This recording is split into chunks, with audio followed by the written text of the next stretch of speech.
You're listening to the official podcast for the Games Institute. We are a multidisciplinary research center located at the University of Waterloo, studying all things games and interactive technologies. One by one, we'll sit down with our researchers to talk about what they're studying and what they're playing. No jargon, no word counts, just the cool stuff. Hello, and welcome back to the Games Institute podcast. I'm your host, Marisa Benjamin. And I'm your co-host, Tobin Rossico. And we are here today with Michael Hancock. Hello. Michael, can you tell us a little bit about yourself? I am a,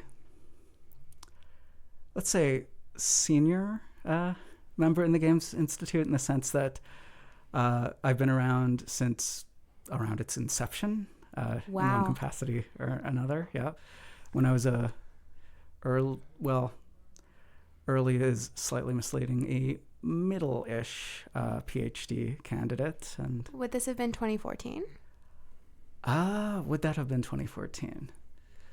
That sounds about right. Good. We'll roll with it. Yeah. Yeah, that would have been when First Person Scholar launched. So, yes. My area can be very loosely defined as looking at places where video games intersect with other media. Very cool. Thank you. For example, my dissertation was on text in video games in the face of sort of the graphical immersion fallacy that the pinnacle of video games is the graphics that totally immerse you in everything. Right. My dissertation was kind of how text keeps creeping back into things. Cool. So we're going to talk about a lot today. We're going to talk about what the Games Institute looked like in the early days, what your role in First Person Scholar was in the beginning, what your research was in your dissertation, what it is now. We're going to talk about three-panel contrast. We've got a lot to cover. All right. But first, we've got a standard icebreaker question to throw at you. Okay. So what is your earliest childhood memory of gaming? So that can be something like Super Nintendo, card games, board games. Running across the street when the light was red. Yeah. Or all of the above. I think my earliest gaming memory is playing the Nintendo that belonged to the kids of the person who would regularly babysit me. So this would be kindergarten era Michael.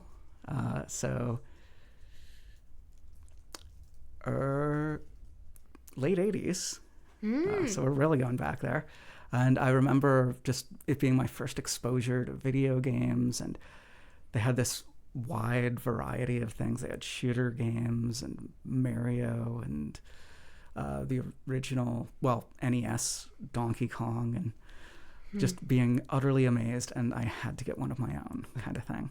Very cool. What was it? What did this console look like? It was a handheld? I'm coming at this as a noob, I'll be honest. Oh, this is original Nintendo Entertainment System. So the old gray and white box cartridge games. 8-bit, right?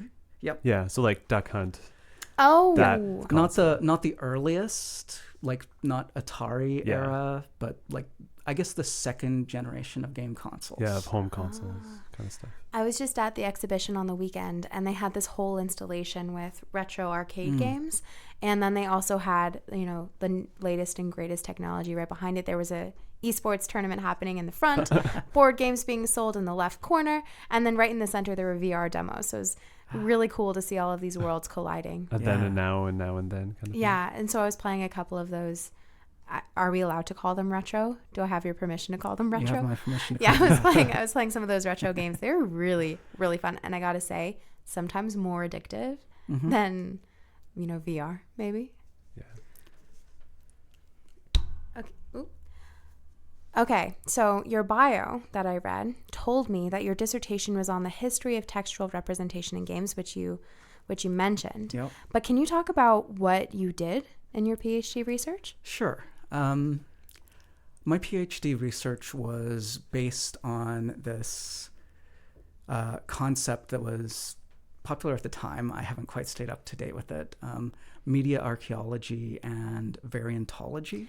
Media archaeology and variantology, like variants? Right. Yeah. The study of variants? Absolutely. Yeah. Okay. That's basically, once you've defined it in those terms, that's like, okay, that's the idea in a nutshell. But it's essentially, it worked really well with my overall dissertation because there's this idea, especially with technology-based media, that we're always moving towards, that there's a grand narrative of always one step better, whereas... Always one step better, yes. Yeah. Like, even in the way we define those early those early eras by the game bits, we go 18, 16, and so forth. But another way to look at that is that every antiquated or abandoned tech is more of a variation, something that can be explored for its own engagement, rather than something that's like, oh, this was a failed technology that we moved on from. I love this so much because this resonates with what I just experienced. And I mentioned I preferred playing those retro games over the FPS games, the first-person shooter games at the table behind me. Yeah, I like this. And a lot of people are rediscovering their Nintendo DS and playing that on the subway instead of playing their Switch. That's really interesting. And you looked at a particular game? I think you can divide... The dissertation was kind of set up for 5 different perspectives on this. Okay. That, despite what I just said about variantology, can also be broken down into a history of games of sorts, but one that is more willing to emphasize, not just more willing to poke at the idea of it hasn't been just that one-step immersive or one accumulation to immersive practices like VR.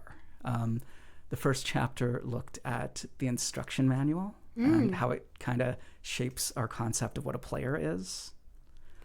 Okay. Neil would have loved that, right? He loves instruction manuals. Second was on this early 80s split between the computer's text-based game and the early arcade games. They were all visuals. Third chapter was Doom and Myst. Oh, nice. Because they were very different games, but both sold themselves on this idea of minimal text immersing you in a game world. Yeah. But in both cases, text creeps back in pretty frequently. Yeah. Then there's a full-length chapter on the late 90s game, Planescape Torment. Which, I just learned about that the other day. One of my friends on Discord was like, you have to play this game. Oh, it's so great. What's it about? Planescape Torment is a game where you play an amnesiac immortal who is questing to find out exactly who he was. And all he has is instructions that have been tattooed on his back. And it's like Memento. Yeah. He's got those instructions tattooed on his back, and his past self, through those instructions, has told him to hunt down his journals. Wow. So you wrote a whole chapter about this game? I did. Very cool. I'll look that up for sure. Yeah, watch some playthroughs. The things that he was explaining to me and that my friend were explaining to me was like, you can use charisma really powerfully in it. Like the way that you can build your character is really fascinating, I think. And yeah, just the possibility that you can, or the possibilities you can uncover and bring to pass through gameplay is almost not even seen in today's kind of games. And almost can't be, because so much of it happens. Text is such a cheaper resource to express things in. The Inkle people are big on that thing. One example of just the really cool ideas in the game, you can introduce yourself to people in the game. Okay, I'll take a step back. It is set in a Dungeons and Dragons setting called Planescape, where it gets into the really weird, trippier side of Dungeons and Dragons. Yeah. And this one area in particular is very focused on the idea that reality is what you believe it to be. So if you introduce yourself to other characters as, oh, my name's Aiden, even though your name is not Aiden, if you do that enough times, their belief that someone named Aiden exists brings Aiden into existence. Huh.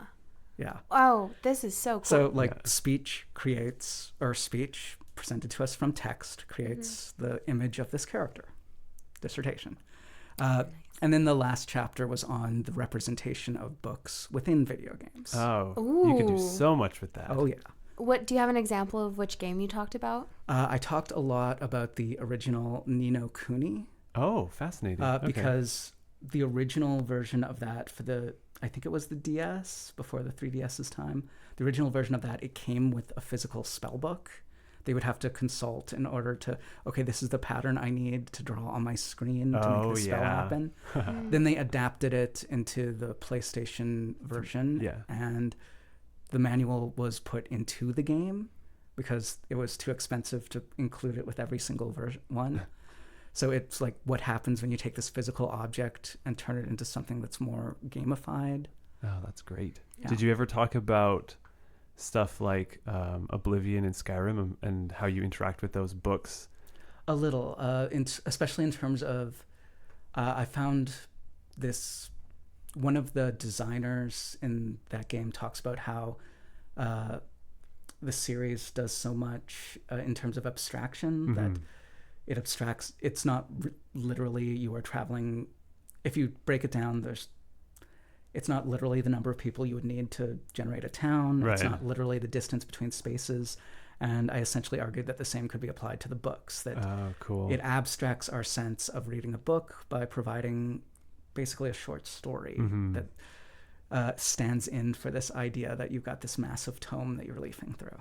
Yeah. And that's kind of how games do it in general, that you get a title, a few paragraphs. You rarely get, okay, here's a 100-page book that you can just sit at your computer and read.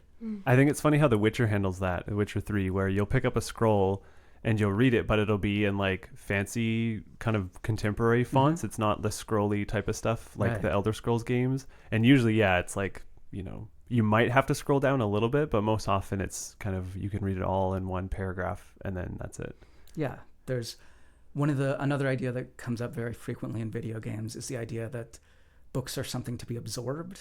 That's, you read a book and your character, I gained a +1 in perception. Like the idea that you can just take that knowledge and directly implant it in yourself. Yeah, I'm thinking about in The Sims when you read and there's a skill bar that you're trying to fill. That's sometimes how I feel when I'm reading in real life, but not usually. Yeah. What does your methodology look like when you're doing your PhD research? Are you playing the games? Are you doing mostly reading? This was a while ago. I defended in 2015, but it depends how much depth I'm going into. You eventually learn when writing a PhD that if you are looking for something for a single paragraph and you have 20 pages of notes, something went wrong. Oh. But for the extensive games, I like to play through them and take notes and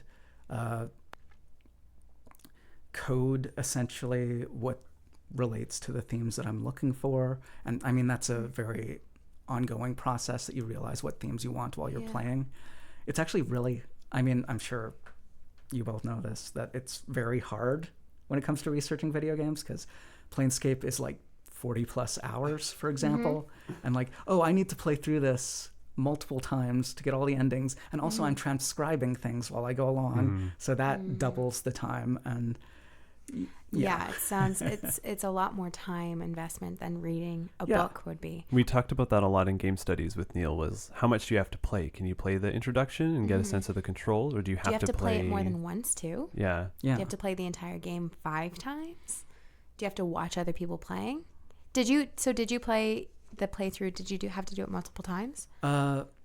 Planescape, I mean, this is another thing, that some games are more amenable to research than others. Planescape Torment has a very nice save anywhere kind of system and lets you have as many saves as you want, which isn't always the case, especially in 90s games. So I've got like very extensive save files. Okay, every single area, every time before a major event and after a major event. Wow. And just, the save files almost become summary of your own like research. Like maybe the equivalent of putting a sticky note in a page. Absolutely. Yeah. Cool. And what does it mean when you say that you had to code for things in your notes? Right. So with Planescape Torment, I played through it. There's a bunch of different themes that come out. Death is a very prominent one. You start the game literally on a mortuary slab. So anytime something regarding death comes up, and it comes up a lot, which is interesting for a video game about an immortal. Yeah. Yeah. So, okay, every time that comes up, I would put it under, okay, this goes in my death subheading. And anytime something that came up that was particularly about belief, that would be another one. Journal had one. Identity had one. Appearance had one. Wow. So you're going through, you're noticing all of these things. And these are all categories that you kind of decided mostly at the beginning. But I mean, it helped that I had played through the game before. Okay, Yeah, so you know what to look for to some degree. Yeah. And then Which you have is all these notes after. compounding the time again then. Yeah. And then you have all these notes after.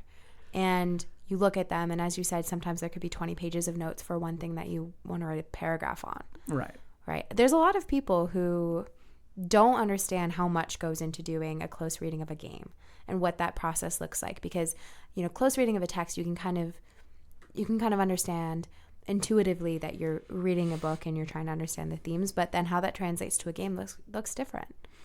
I think Consalvo and Beggy have a paper that outlines a method for close reading of video games, essentially. It's a very detailed, very structured method. I remember reading it and being like, I would never finish playing a game like this. There are too many pieces. So you've got to make choices. I kind of love that, honestly, because what that means is, and what you just explained, suggests that no one researcher is going to understand and play a game the same way and then translate that into research. And so you can explore a text from a whole bunch of different angles and come up with different and interesting conclusions based on it. And then that means that we really should be paying a lot of attention to games and encouraging more researchers to focus on the same game and see what comes from that. Yeah. Absolutely. So that was 2015. You defended your PhD. Flash forward a few years. What are you doing now? The short answer is sessional teaching, which ends up taking a lot of time away from research, especially when most of those classes are not game classes. But I think one of the major research areas that I've kind of gravitated to let's start with two, and then we can explore as you see fit. I think the two main areas I've been going into is comic books and superheroes, and what was called in the 80s and 90s game books. Cool. So that would be strategy guides, or would it be novelizations that go along with games? What are games? I would love to spend some time on novelizations of games because they are wild. Yes, they are. But it's mostly choose your own adventure type books. Oh, okay, cool. Which are my favorite. Yeah. And they're making I have a resurgence now too. Yeah. I wrote one of my own for a class once upon a time. Oh, that's awesome. It's hard. Oh, They're very hard. Yeah, and you start with the choose your own adventure. You can add other systems to it, item tracking, stat tracking, random dice rolls, and I think that moves it towards what's commonly called a game book. Very cool. So I have a collection of almost the entire 59 book game book series, Fighting Fantasy from the 80s and 90s. I think I'm somewhere on 55 or so, and past that point, most of the books I have left are like $60 and upwards on eBay these days, so hard to finish that one. Yeah, that's too much. Yeah. So are you currently doing research on comics as well? Yes. The primary expression of this is the academic comics podcast. I do 3-panel contrast. 3-panel contrast, which we will have come join our show in the fall. Right, with doctors Andrew DeMann and Anna Papard. What we do with that is each month we put out an episode comparing and contrasting two comics or two comic creators or two comic ideas. I won't go too far into that part of things since we are doing a later episode. But I would say maybe where that relates most closely to my other work is that I'm also, part of that is looking at how superheroes are expressed in this game fashion. This is a real deep cut, but I gave a paper a few years ago on a game book series focused on Marvel superheroes.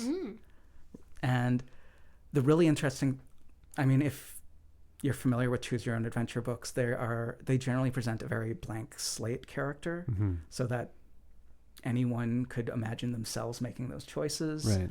I think that gets really interesting then when you say, okay, you're going to be this superhero with an established identity and a role. So suddenly you're not making your choices, you're making their choices. And what does it mean to be consistent with their character then?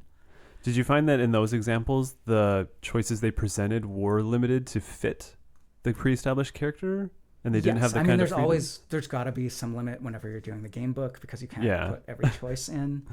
I think that particular series had a really interesting way of doing it where you got karma points. Okay. That if you were doing something that fit the heroic image, it would increase your karma points. If you did something bad, it would decrease your karma points. And you could use the karma points to add to your dice rolls and fights and so forth. Excellent. And I love that idea that the way the superhero narrative works is that the more heroic you are, the more you can kind of shape the universe to fit the outcome you want. Yeah, that's really fun. Also, the one book I looked at was by Warren Spector, which is interesting in of itself because he's probably best known as one of the major designers for the first Deus Ex game. Oh, okay, yeah. Also Epic Mickey. So we have a game designer doing a game book. It was about the Thing from the Fantastic Four. Okay. And he called it, and the idea was you had to go to various multi-universes to get the blood from other things. Which is fascinating because it's playing with the idea of a superhero. Like multiple timelines as a part of the genre, but also playing with the idea of a game book that about exploring these all these choices and things you can do. Is this similar to Variantology at all? I would say so. Cool. In the sense that you get to look at all these various versions of the character. And finally, it was called One Thing After Another, which is just awesome. Yeah. That's good. Yeah. I'm starting to collect all of these pieces in my mind about who you are as a researcher because there's a lot of data points here. Yeah, the Variantology fits very well. Yeah. Can you explain what it means to do, can we call it transmedia scholarship? Yeah. Can you explain what that means? What it means to me is taking down kind of some of the barriers around game studies. That early game studies is defined by the narratology, ludology debates. Yes. And part of that meant you've got early game studies in particular creating these silos that we do not compare games to literature and we do not compare them to film, and that really limits things. That, I mean, Doom, for example, is this absolute touchstone in game culture and game design. You don't get Doom without rock, without like hard metal and all of those kinds of aesthetics. And even it's not a direct, like, we're going to put this musician in the game. It was, we're taking the influence and building on that. And there are so many examples of how video games take sci-fi, fantasy. I mean, imagine what video games look like without Tolkien. Yeah. Not much there. Yeah, not just games either. Board games too. Yeah. Everything. Yeah. Interesting. So it means opening that conversation to me. What happens when you take these structures and put them into games? What happens when we take games and put them into other structures? Yeah, I really like this because I often compare the games that I play to the movies that I watch, to the books that I read, to the shows that I watch, the comics that I read. And you kind of have to understand how they work together because they're all crafting experiences. And at the end of the day, they all have the similarity in that we engage with them. So it's important to put them in context beside each other. And then that, creates massive opportunity to talk about genre studies, to talk about immersion, to talk about player experience and user experience. Yeah, and it's not to take some sort of totalizing everything is a text and games can be just interchangeable with other forms. It's looking at what each medium has to offer and how. Yeah, and it's embracing the multiplicity of experience. Yeah. Because sometimes I play games while I'm watching TV. Mm-hmm. Yeah. So what courses are you teaching right now? And how have those courses influenced or halted research? And how have you been able, if you have, how have you been able to kind of link the two and bring some of your research interests into your teaching? That's a good question. I would say that I think one of the things that was really great about the University of Waterloo English program is that it is very committed to giving doctoral candidates experience teaching. Yeah. One of the complicating parts about teaching is that the amount of time you can put into course preparation is infinite. Right. That there is literally no limit of lesson planning that you can do. You probably shouldn't do. Right. But I'm going to go with a few of my more recent courses. Yeah, sure. Let's start with ones two that let me do it a little more directly, and one that lets me do it a little more, or bring the game stuff in a little more indirectly. I'm teaching, for example, the science fiction course in the fall. Okay. Yes. Yeah. Very cool.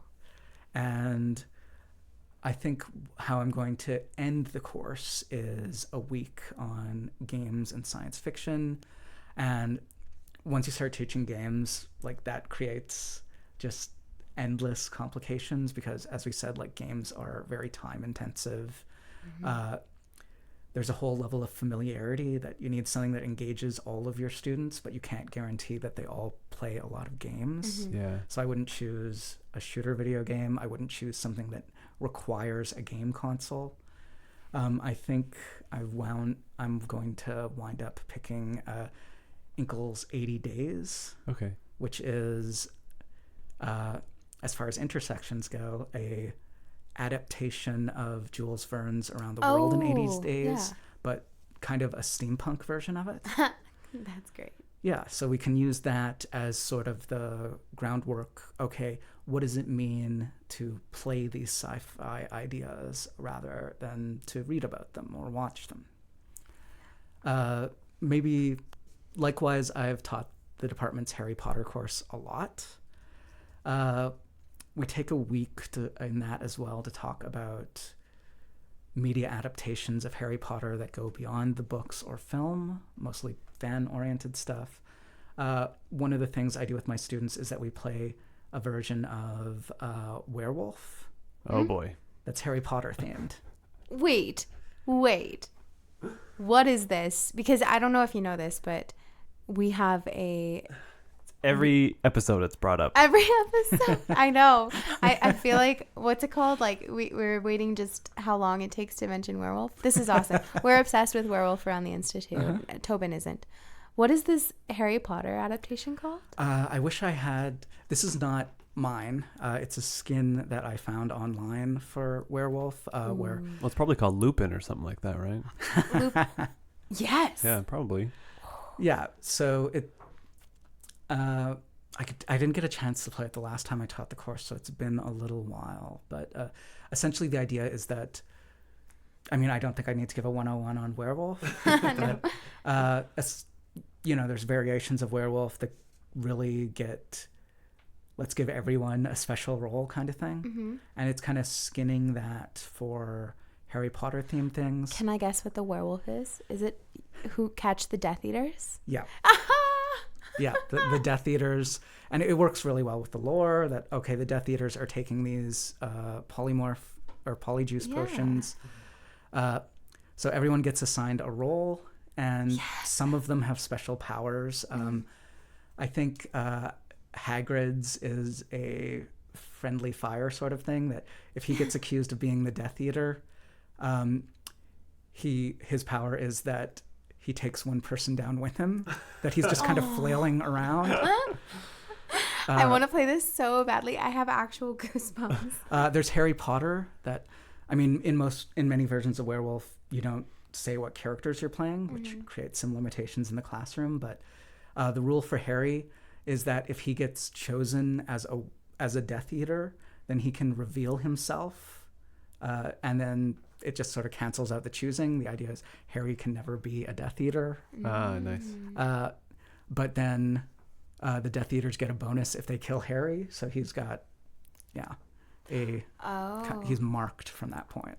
Right. Oh, that's fascinating. This is really cool. That's really cool. Yeah. This is really great too, because now I'm thinking about how playing the game is important in the Harry Potter class, because it reveals another access into Harry Potter, another understanding for students, because you can understand that maybe Harry is the chosen one, but the fact that he can't be a Death Eater, now that's something to talk about, because can Harry be a Death Eater? What does that mean that the game designers made that decision? So that's very cool. I can feel it in action, how the intersection between games and the Harry Potter lore would intersect and really, really help. Right. And I've done the same thing with this game and a skin in my superhero class. Just, okay, let's do the same thing, but X-Men. And again, the roles that's work great. very well. Yeah. And so much is it depends. Mystique in the X-Men? We can talk about Skrulls. Yeah.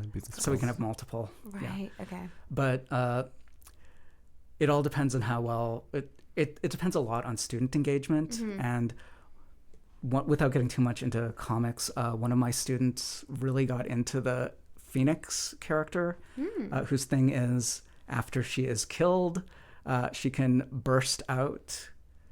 She can declare herself to be the Phoenix and gets a power upgrade, where the Phoenix gets to choose one person to die every round. In addition to everyone else's votes. So they become this indiscriminate force unto themselves, just like the comics. And it worked so well in the class because my student who picked it got really into just maniacal laughter and really playing up the Phoenix role. Yeah, and imagine if that student didn't understand Phoenix before. Well, now they do. Yeah, I mean, the double-edged part of that is that the more you know about the X-Men, the more you get about that. But I had some students who were like, I don't know who the X-Men are. I've never watched any of the movies. And I think they had fun with the game, but the character mapping didn't work as well. I mean, we had an X-Men that we read, or a comic that we read in the class, but even that is just a slice of... Yeah. You have to spend a whole dissertation, like Andrew did, about the X-Men to truly get into the depth of what goes on. Yeah, like it is a full-term class, or several weeks to okay, students, here's the Phoenix Saga and House of M. Like, you have to hit all the big benchmarks for it. And the more grounded example of how I bring my research into my class is I've taught technical communication for engineers several times, and one of the things we focus on in that class is what it means to do to write engaging instructions. Ooh. That brings in my game manual research. Yeah, that's cool. Yeah. Very cool.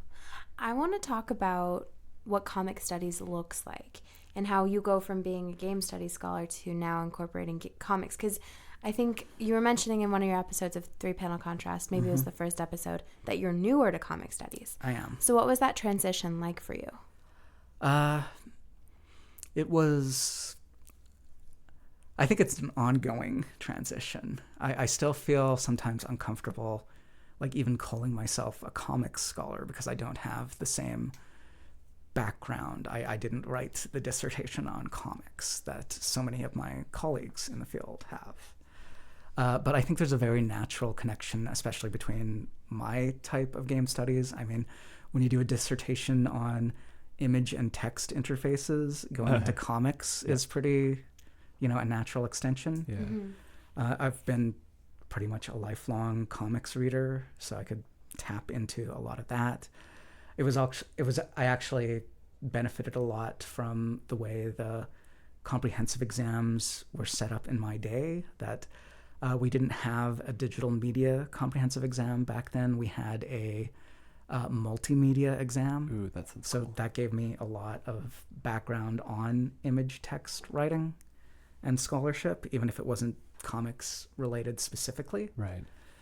I think it's almost, so this is almost another segue, but I had at one point in my career, my undergraduate career, I thought I was going into a math degree. And one of my math professors told me that, and I think they got this from someone else, but every 5 years, a scholar should start a new area of study or shift to a new area of study. That's fascinating. And I think one of the things that does is it keeps you humble. Yeah. Yes. That you are always going to something where you're a little bit of a neophyte, and it gives you respect for the people who are already there and an awareness of how much there is out there. I like that. Did you do your undergrad at UWaterloo? I did my undergrad at the University of Saskatchewan. Oh, Yeah. that's where I'm from. Yeah? Yeah. I don't know how we've never talked about that before. That's cool, though. Yeah. So let's see. We've talked about this a little bit, but what comics are you focusing on in your research? Let's talk about that, because we've talked about some of your teaching, but what specifically are you researching? What do you find interesting? And then we could talk about the MCU after that if you're interested. Absolutely. Okay. I think the most accurate way of describing what I'm working on right now is the bridge between, well, there's a little bit, two projects. The connections between games and superheroes. Mm-hmm.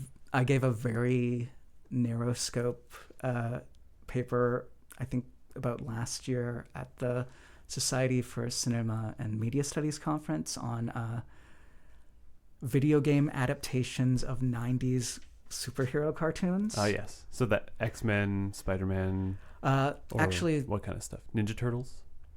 Those are all ones that would have worked. No, I looked specifically at the Batman and Robin. Okay, yep. The Super Nintendo game. I looked at, and that's really interesting because the one thing everyone says about that game is that it looks just like the show. Yeah. And that is, I mean, I did my dissertation responding to video game graphical immersion. What happens when the bar isn't how close it is to reality, but how close it is to another media product. Oh, I love that. And likewise, the Darkwing Duck video game. Okay, yeah, excellent. And which is also interesting because it's essentially, it was done by Capcom, and it is basically a Mega Man game with Darkwing Duck put onto it, but kind of better because it's a lot easier than a Mega Man game. Yes, Mega Man games are far too difficult. Yeah. And the third one was a game, Saturday Morning Breakfast. No, that's a webcomic. Saturday Morning RPG, okay, I think was the name of it. And it was not any specific, it was kind of a melange of all 80s nostalgia TV put into a video game form. Yeah. That piqued my interest, yeah.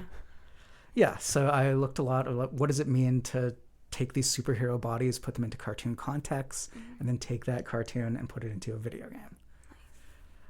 So that is something that has a lot of areas, as I can go into any of those other franchises you just mentioned, for example. I guess my other direction, which is more comic studies. This is Project 2? Proper, yeah. Yeah, this is one that doesn't have a video game connection. I'm looking into how, and I guess this is another example of how the teaching feeds into things, because this comes directly out of my teaching. There's kind of a remit with the superhero course that we need to start off with epic heroes. Right. Gilgamesh. Yeah. Yeah. I guess someone was like, well, we need some come on, guys, we need proper literature here too. Well, don't get me started on that. So one of the ways I go about that is that I had my students read Marvel's Hercules comics. Awesome. Okay. That's a way to do it. Yeah, which are very interesting because Hercules is maybe the biggest Greek hero in terms of the myths about him, but also the way he's represented in what we know of Greek historical artifacts. Yeah. He is at best a B-level Marvel superhero. So a lot of his comics are about adapting to the modern world. Yeah. The comparison character there, I mean, Hercules was literally, his involvement in Marvel Comics came as a foil for Thor. Yeah. I was going to say, but I didn't want to throw that out there and be wrong. And that's the other side, that Thor is the example of a character who has completely made the transition from a mythical character to a comic book superhero. Which I don't understand Thor? At all. Yeah. Yeah. I mean, Hercules is much more interesting to me. Me too, to a certain degree, especially the way Marvel approaches him, where what does it mean to be a flawed superhero? Yeah. Like, he is much more about the tension between translating the epic hero into a modern mold. Whereas Thor does have that aspect to him, but he fits the Marvel universe much better. But do you feel like that's because of the whole Donald Blake, how they tried to integrate him back in? And Hercules has always just been Hercules, right? So Thor starts off with this secret identity. He is mild-mannered Donald Blake, who walks with a cane. And very Clark Kent, like they went that route with him. And it's fascinating to read those early comics because he's very clearly Superman, but mythological. Yeah. Like, he even has all of the weird, Thor has basically any power. I think Thor, in one of the early comics, Thor does nuclear fission with his hammer, which is not something I think he does nowadays. Probably not. I don't even know what he does nowadays. But I mean, I think you're right that it started off there. Blake has been almost removed from the character at this point. I mean, he was not a part of the Marvel Universe version or the cinematic Marvel Universe version at all. And it was probably around that time, or maybe even earlier, when they dropped it, because I think Matt Fraction might have been the last writer who maybe toyed around with that. I don't remember. I think that's right. And even then, it was. They were poking fun at it mostly Well, Straczynski, J. Michael Straczynski, Fraction comes after, or sort of on the tail end of that run, after Straczynski very clearly was off the book before he finished with things. And his version was, it very much felt like, how do we close the door on this character, which is interesting because they had closed the door on the character 3 or 4 times before that as well. What interests me about Thor especially is how much, the films get into this a bit. He is very driven by father figure. That the father, Odin, represents the pull of the old world to Thor, the old myth. Whereas his membership in the Avengers pushes him towards the modern world. Yeah, that's right, yeah. And again, Hercules is much more about how that doesn't work, but Thor is more, how do you define yourself in terms of these two absolutes? Do you talk about the movies in your classroom? We talked a bit. I mean, it's really hard. You get one superhero class, so try to fit everything in. Yeah. And we did, I think we went one of the movies. I went with, not Civil War, I went with Black Panther. Oh, yes. Yeah, that would fit really well. I was going to go either Black Panther or Wonder Woman. And I think Black Panther does such a great job of, superheroes can do so much more. Yeah. They can be so much, let's represent this kingdom, this alternate history almost. And that's really cool. Yeah, I'm a new fan to Marvel, and it's Black Panther that got me back into it, because I watched that movie, and that was the first one that I actually enjoyed. And because I saw it, I had to go back and watch all of the context leading up to it. I wanted to see where Black Panther went after. So I'm grateful that you chose that movie, because that was, the only reason that I'm into Marvel.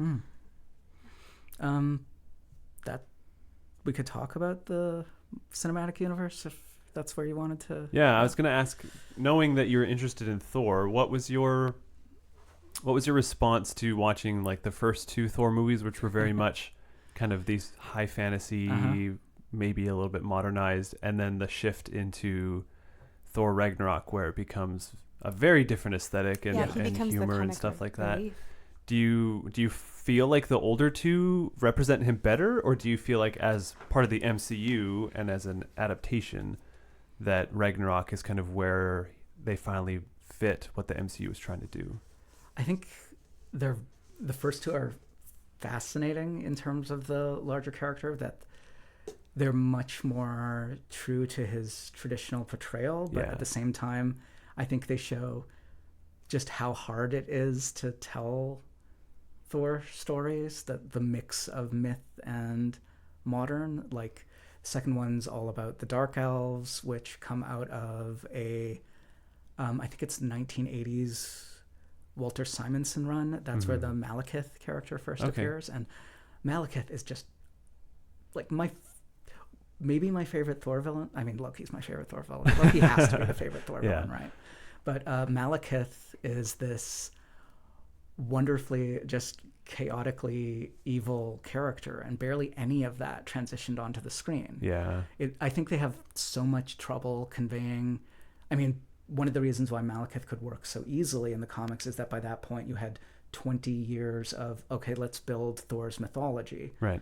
It's much harder. Let's tell everyone everything they need to know about Norse mythology in 2 movies. Yeah. Do you find that to be a problem with the MCU? Is that they shoot for too big of a villain too fast? Or do you find that too often they're basically fighting a different version of themselves, right? So like Iron Man 1, he's fighting just another Iron Man. Well, I think... Right, that kind of thing. I think there isn't much debate that the 2 most successful villains in the MCU are Thanos and Loki. And both of them have like multiple movies of development devoted to them.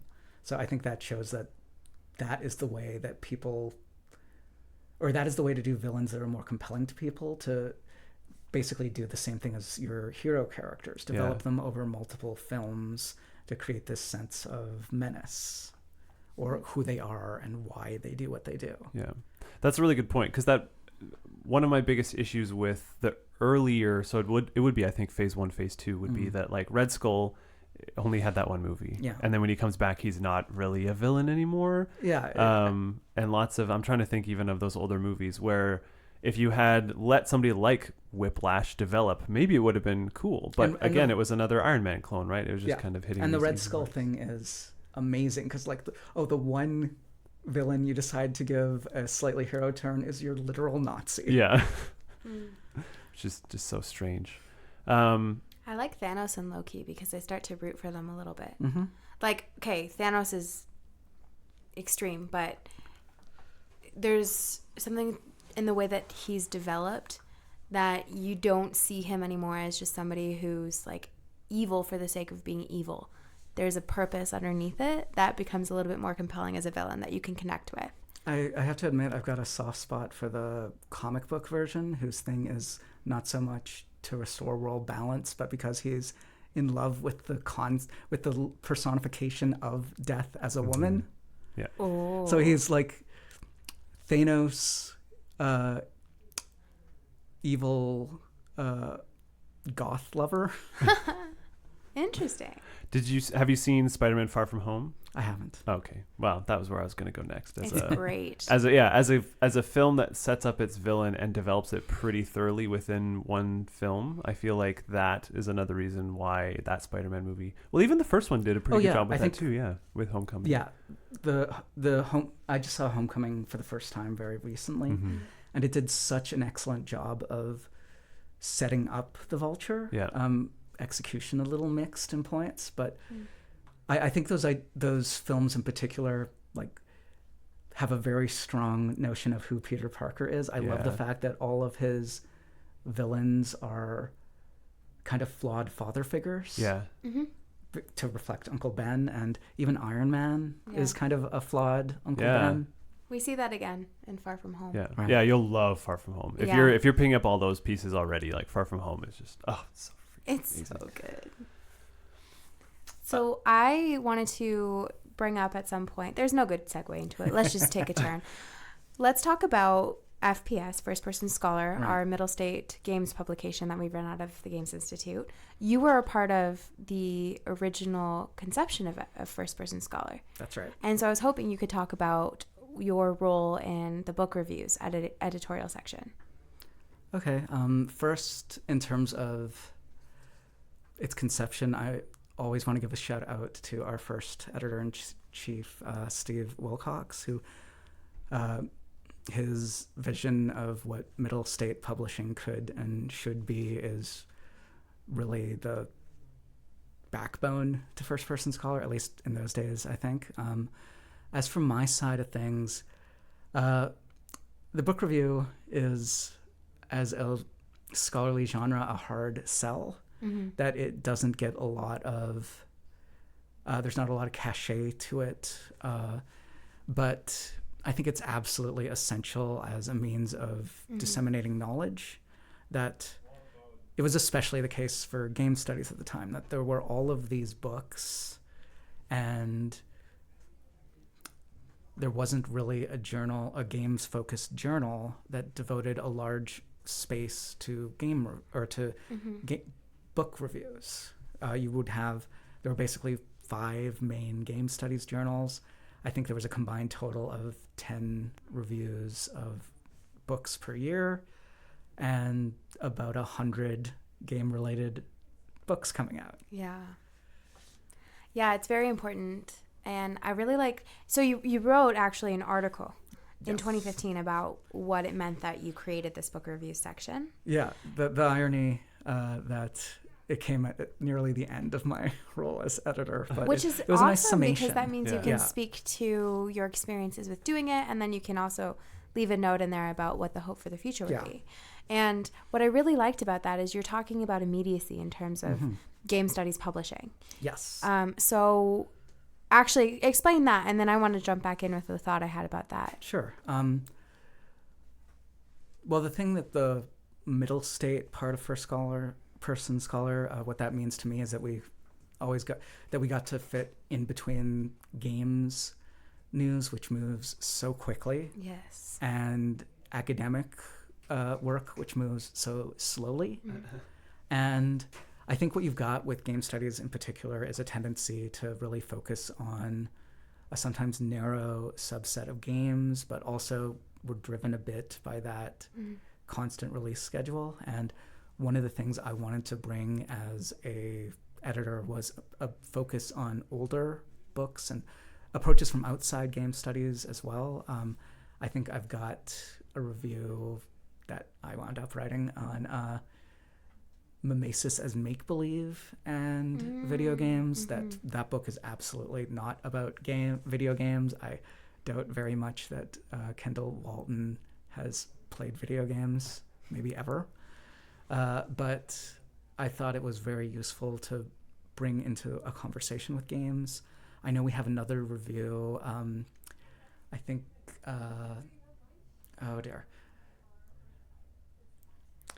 Galen Fogarty, gave a review of Gary Allen Fine's ethnography on Dungeons and Dragons. Oh, cool. And this is a book from the 80s. It is long before game studies is established as a field, but it's not talked about because it's too early. And I think bringing that into the conversation was really useful. I also tried to put an effort towards getting these reviews from people who weren't as closely related to game studies to get. I mean, I realize that that there's a lot of value in getting field experts to review books. I think there's also value in getting more people who have a scholarly interest and a scholarly focus, but aren't that familiar with the field, to get that perspective. Is this a good book for bringing in outside interest? And again, that works really well with First Person Scholar. What I really like about this, I start to think about the replication crisis that we see in a lot of other fields. And not only is this a knowledge dissemination tool, but it's also an artifact in itself, a research artifact. Right. Because it's another voice, whether it be the expert that you have talking about it or the non-expert, commenting on somebody else's research rather than focusing on novelty and innovation of writing their own book. Maybe they do that afterwards, but it's a look back at somebody else's research. And I should probably put a plug in for a duo who is focusing on that right now, the Game Studies Buddies podcast. Game Studies Study Buddies podcast. We should Yeah. check that out. Yeah, that sounds good. That sounds interesting. Cameron Kunzelman and scholar whose name I do not remember, sorry. They once a month they do a podcast where they talk at length at some book in game studies, and often older ones, which is really great to see. Yeah, that's awesome. I like the different moves in your research and in the way that you study, how you put things in conversation with each other, whether it be transmedia, whether it be other scholarship within the fields that you're working.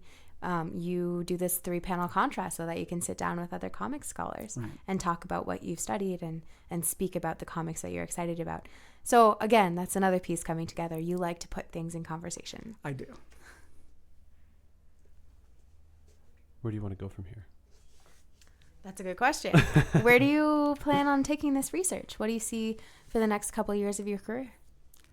That's a good question. It's a high pressure question. Well, I mean, not to get too depressing about the academic job market, but a sessional lasts as long as the jobs last. And so that is a big determinant of whether I even stay in academia or not. In terms of my research slate, I think the two main projects are the immediate ones are the comics ones. I described how comics fit or don't fit with other forms of genre, like the myth, like mythology, as well as the game book research, how translating games into other, well, especially literature, how that works, where the tensions come in that intersection. And what other games or comics or even researchers' work, what's out there right now that's inspiring you that if you had the time, you'd be researching it right now? That's a good question. I've stumped you again. Just you wait for our final one. That one's... Something that's inspired me recently. Actually, this is not an academic work, but I'm going to go with Kieran Gillen's Die. Ooh, okay. So you need to read this book. So I'll tell what the pitch is. So it's basically Jumanji meets D&D for adults. Ooh! So these kids, this guy, one of the kids, the DM, creates this game where every character is given a dice. And somehow they get transported to some fantasy world and they all get beat up and bruised. And one of them dies or does not make it back. I don't fully remember. And then it's them like with dealing with the PTSD, and then they get pulled back into the game world. Yeah, that does sound good. So it's die as in plural of dice, or no? Yeah, it's both. Yeah. There's also a lot of death in it. Yes. Yeah. Yeah. He's very good at his themes and titles. And in a way, if I can just like fanboy about Kieran Gillen for a minute. Of course. Yeah, bring it. In a way, my career kind of echoed his in the sense that he started as a games journalist for Rock, Paper, Shotgun. In fact, he very kindly answered some of the questions I had about an article he wrote about Planescape Torment. That's awesome. And this was after his journalist part was over, or the games part was over. But so he went from that to a comic book writer, in much the way I went from games to comics. And Die in particular, it kind of shows that he's still very much in games. Oh, yeah. That he puts editorials in the end of it that describes all of the sources that he's bringing together. That Die is founded on Tolkien and war games, but also I think he's mentioned what's the name of the Brontes? Mm-hmm. Oh. Yeah, that and their concept of what it means to make a literary world. Yeah. I will and say the darkness. I will say a very famous literary person makes an appearance in one of the comics Oh, in I a way haven't got that that far is yet. amazing and it is a comic about the intersection of games Yeah. and literature and systems and very much my thing.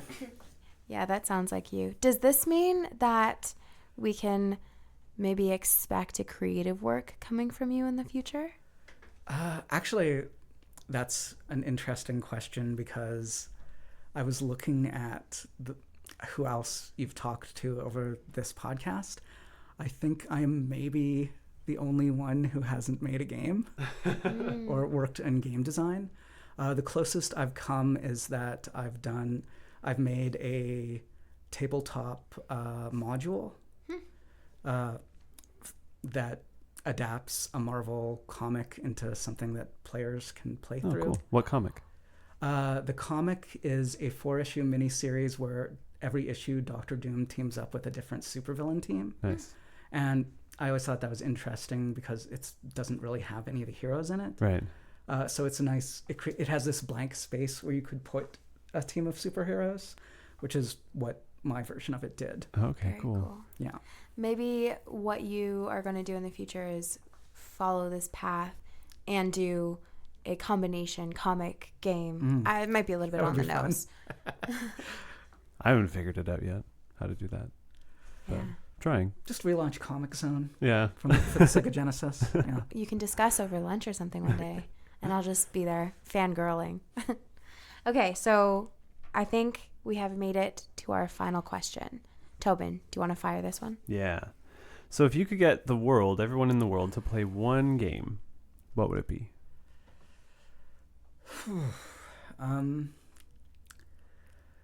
Well, the answer for my sci-fi class was, I'm going to talk my way through this a bit.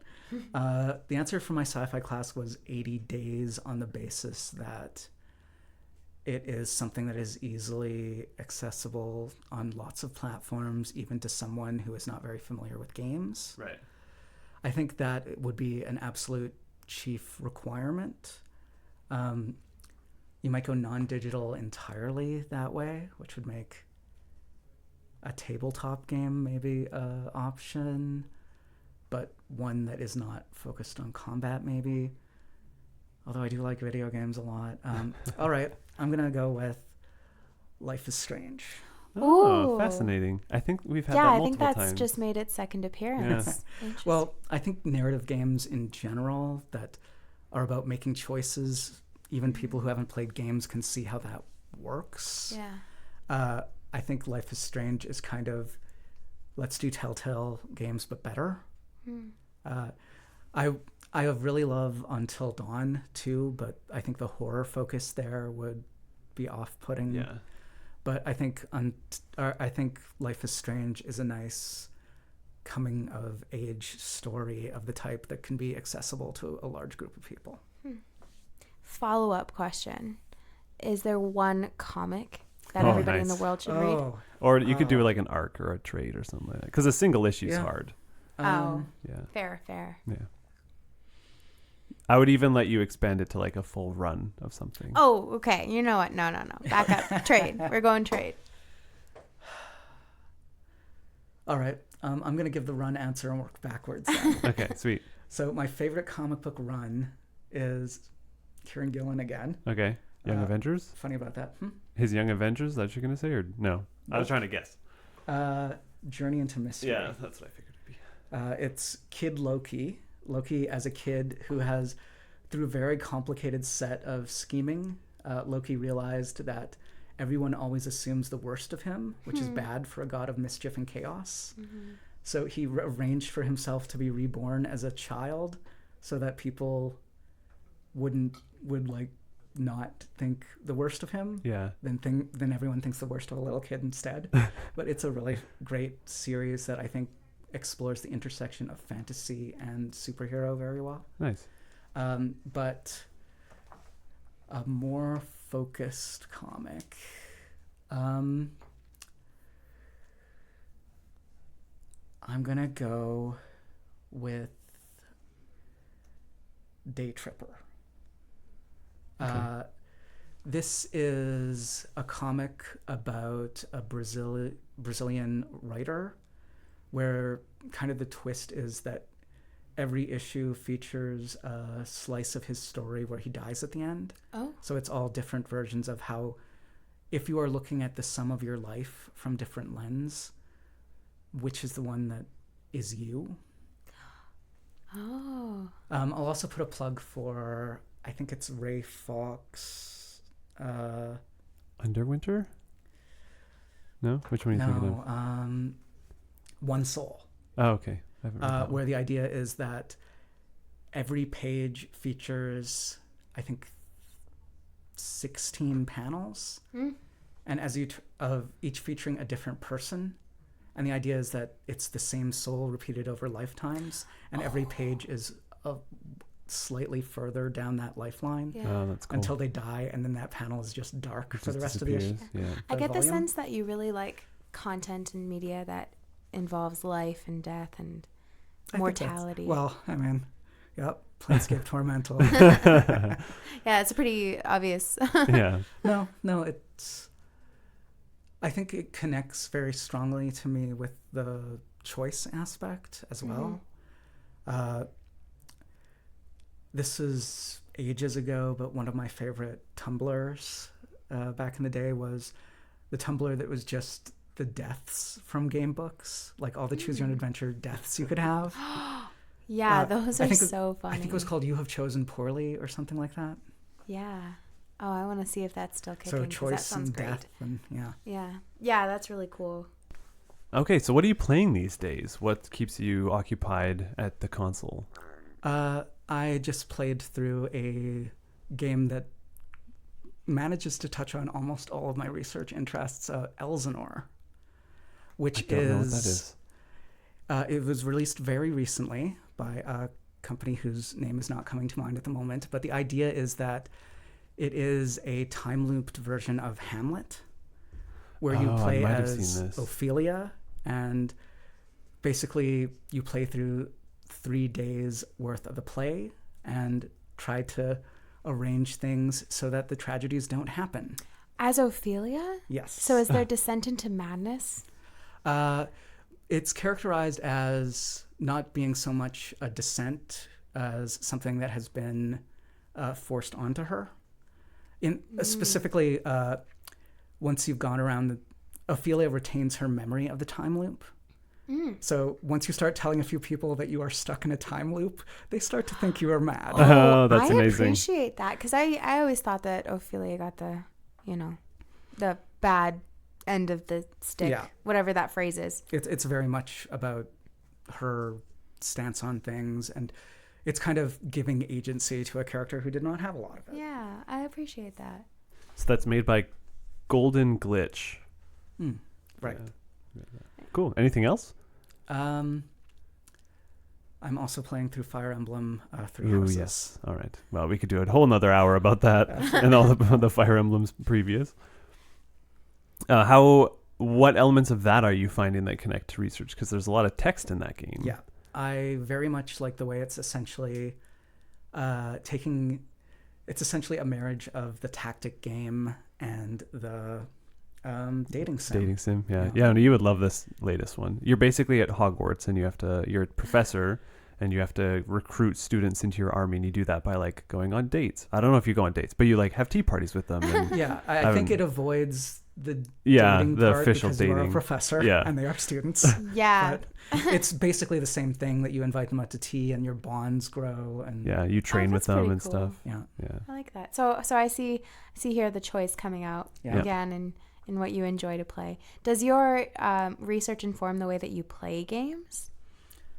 I think so, in the sense that I'm much more interested in exploring the choices that seem like they're bad choices. Oh, okay. Okay, so you go down that route because you're intellectually curious. That is how Or I is that a justify little it, bit of yes. yeah, that justification for making poor choice. That's funny. Yeah, I mean, when I read choose your own adventure books, I cheat, of course, if you can call it that, and I go for all of the opportunities. As you should. Yeah, can you say completionist? I guess so. It's a completionist way where you try to get all of the endings just out of curiosity, or as my coworkers would call it, FOMO, fear of missing out. Okay, so that closes the episode. Thank you so much for joining us. You can catch Michael Hancock on 3-Panel Contrast, and he will be coming back on the show in the fall to record with his co-panelists from 3-Panel Contrast. Do you have anything else that you want to add in about where people can find you? Yeah, you can find me at on Twitter at personofcon, or you can follow 3-Panel Contrast also on Twitter and get our podcast feed and so forth. That's 3-Panel at 3-Panel Contrast with all one word with a numeral 3. We'll throw that in the show notes. Yeah. Yeah. Thanks so much for joining us.